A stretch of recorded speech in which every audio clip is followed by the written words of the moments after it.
Hey there, this is Sherri James. I'm the creator of the Bible Hangout, and we're doing something that I call the best of the Bible Hangout, where we are revisiting series that we've done in the past, series that I love, that I think still have power and relevance for today.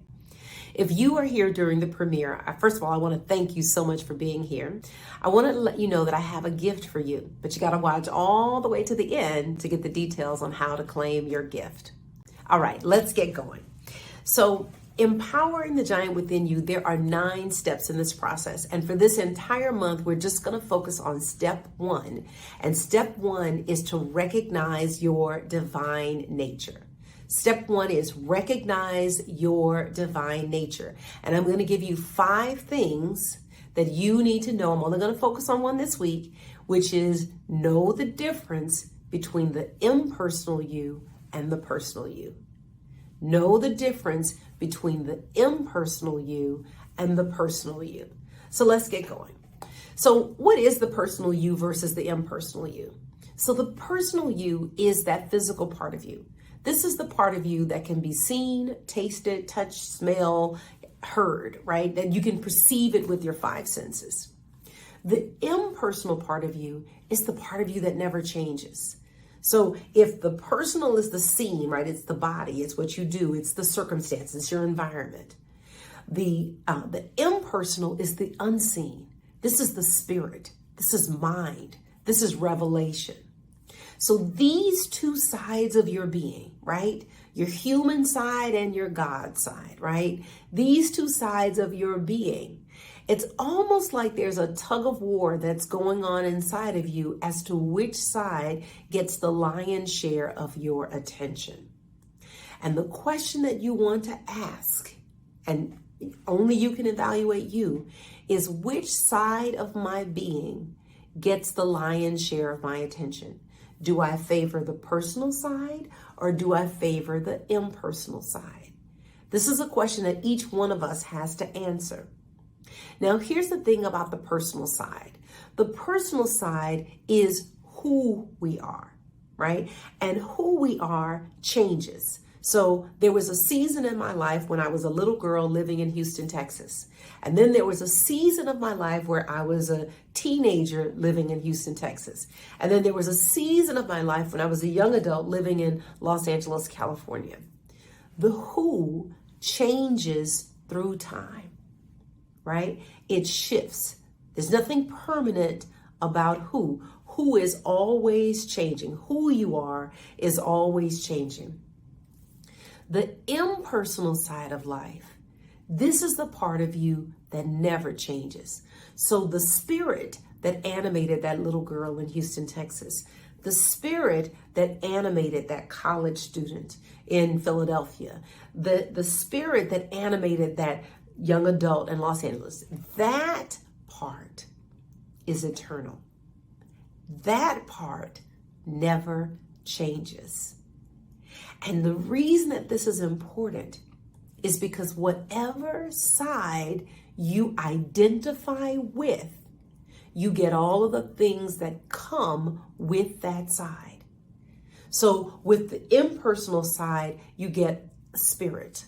And all of the things of spirit, joy, love, peace, harmony, happiness, right? You get all of the things that come with spirit.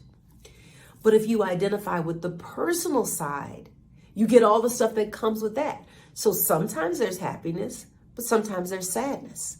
Sometimes there's fun, but sometimes there's dreariness, right?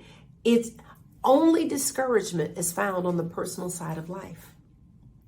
Only frustration is found on the personal side of life. You will not find it on the impersonal side of life. And so you want to begin to choose, right? I'm thinking of that verse, choose you this day whom you will serve.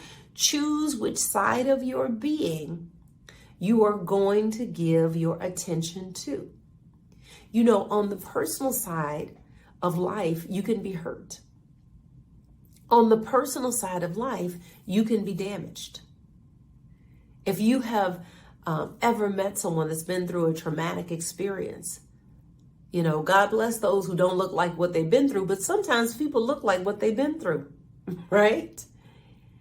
So when you identify with the personal side of life, you get all the stuff that comes from the personal side of life. But when you identify with the impersonal side of life, you actually make all of the stuff from the personal side irrelevant. And so this is a choice. This is a choice that you have to make. There's a decision that you have to make. And here's what I want. Let me back up. Here's what I know. What I know is that we are always getting flashes of our divine nature. We're getting glimpses that we're unlimited. All of us have it at one time or another.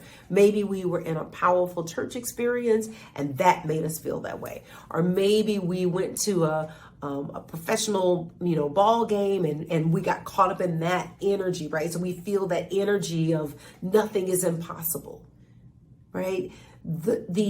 We all get these flashes of our divinity. But I want you not to settle for a flash.